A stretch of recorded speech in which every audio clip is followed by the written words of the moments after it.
Assalamualaikum warahmatullahi wabarakatuh. Di video kali ini saya akan membahas tentang sejarah demokrasi di Indonesia, mata kuliah sejarah komunitas dan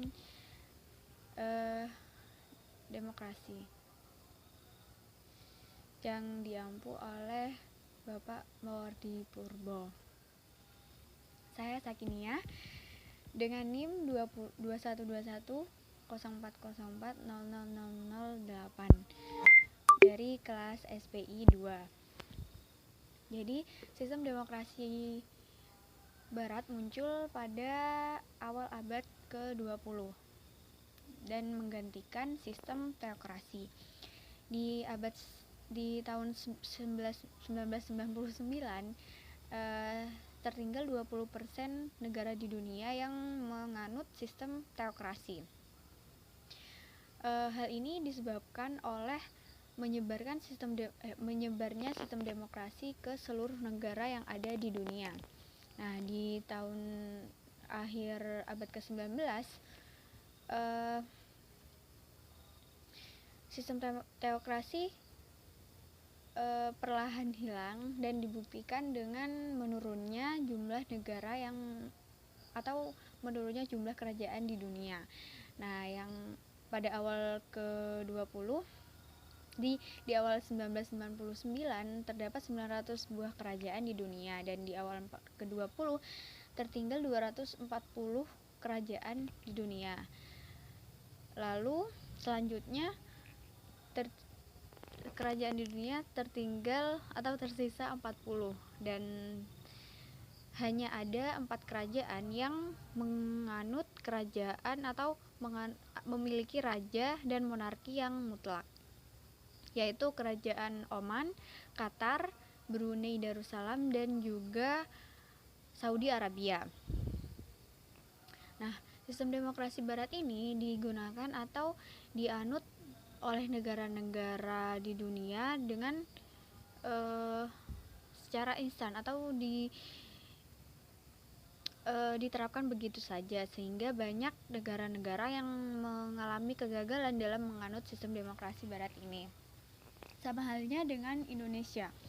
Indonesia dengan tipe atau karakteristik heterogen dalam hal adat istiadat, terus golongan, lalu agama, dan juga bahasanya, tidak bisa langsung begitu saja menganut sistem demokrasi ini. Karena Indonesia memiliki karakteristik heterogenitas tersebut. Jadi para pemimpin, para pendiri negeri ini memperjuangkan atau membuat sistem demokrasi sendiri yang dapat menyatukan atau mencocokkan dengan kultur masyarakat Indonesia yang memiliki beragam atau memiliki heterogenitas dalam hal adat istiadat, golongan, agama, dan bahasa tadi. Nah, sejarah demokrasi di Indonesia memiliki dinamika yang cukup kompleks dan menjalani perkembangan yang dinamis. Nah, secara etimologi, demokrasi berasal dari bahasa Yunani, yaitu demos dan kratos. Demos yang artinya rakyat dan kratos yang artinya pemerintahan.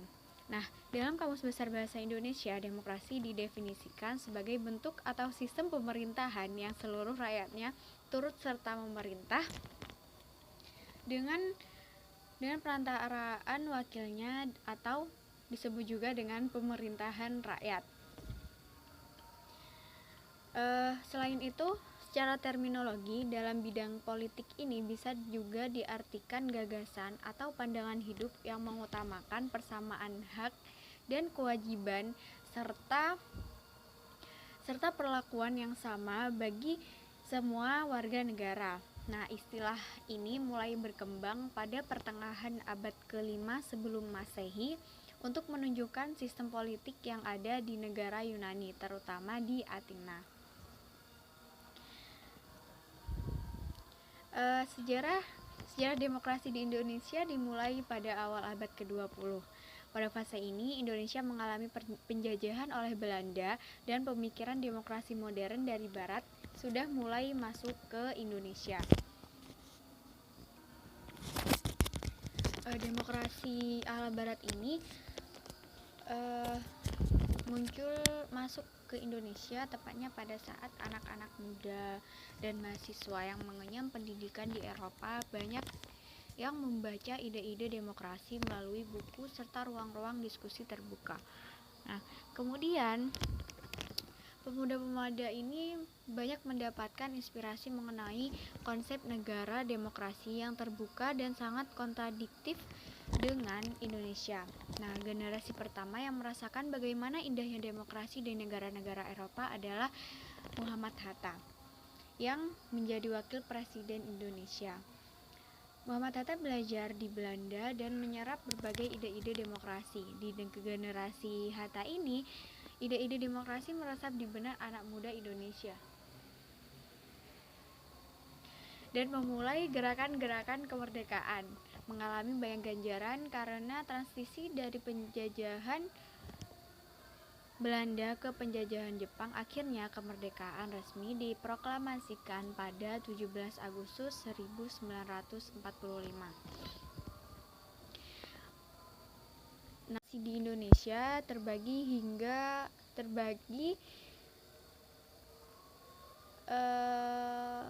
menjadi 4 perkembangan dari masa ke masa.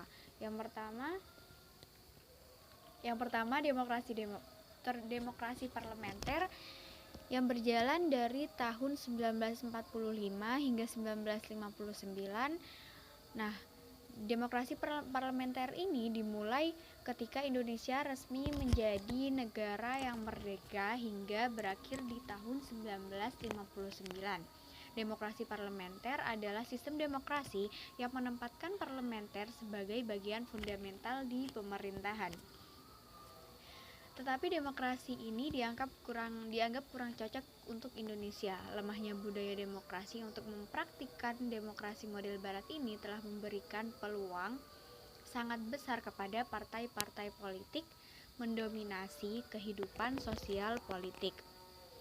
Pada masa ini pula, di masa demokrasi parlementer ini digelar pemilu pertama pada 1955. Nah, pemilu ini diikuti lebih dari 30 partai politik dan lebih dari 100 daftar kumpulan dan calon perorangan. Beberapa hal yang menarik dari pemilu pertama yaitu tingginya kesadaran kompetisi secara sehat. Misalnya, meski yang menjadi calon anggota DPR adalah Perdana Menteri dan Menteri yang sedang memerintah, mereka tidak menggunakan fasilitas negara dan otoritasnya kepada pejabat bawahan untuk menggiring pemilih yang menguntungkan partainya. Demokrasi kedua, demokrasi masa tahun 1959 hingga 1965. Demokrasi terpimpin. Demokrasi ini adalah sistem pemerintahan di mana segala kebijakan dan keputusan yang diambil dan dijalankan berpusat kepada satu orang, yaitu pemimpin pemerintahan atau presiden jika di Indonesia. Demokrasi ini dimulai pada tahun 1959, ketika Presiden Soekarno mengeluarkan Dekrit Presiden 5 Juli 1959. Ciri yang khas dari konsep demokrasi ini adalah kehadiran peran dan campur tangan presiden selaku pemimpin tertinggi demokrasi dan revolusi, yakni Presiden Soekarno. Nah, pada demokrasi ini banyak terjadi penyelewengan terhadap Pancasila dan Undang-Undang Dasar 1945. Yang pertama ada pembentukan nasionalis agama dan komunis atau Nasakom. Kedua, TAP MPRS nomor 3 _MPRS _1963 tentang pengangkatan Soekarno sebagai presiden seumur hidup. Lalu pembubaran DPR hasil pemilu oleh presiden. Lalu ada pengangkatan ketua DPR gotong royong _MPRS menjadi menteri negara oleh presiden. Yang terakhir ada GBHN yang bersumber pada pidato Presiden tanggal 17 Agustus 1959 yang berjudul Penemuan Kembali Revolusi Kita ditetapkan oleh DPA bukan MPRS. Nah, Demokrasi Pancasila era Orde Baru di tahun 1965 hingga 1998. Setelah peristiwa G30 SPKI terjadi sistem ini dibentuk setelah peristiwa G30 SPKI yang terjadi di tahun 1965 ketika pergantian pemimpin dari Soekarno menuju Soeharto. Orde Baru ini juga dikenal dengan istilah demokrasi Pancasila yang menjadikan Pancasila sebagai landasan demokrasi. Perkembangan terakhir ada demokrasi reformasi yang dianut atau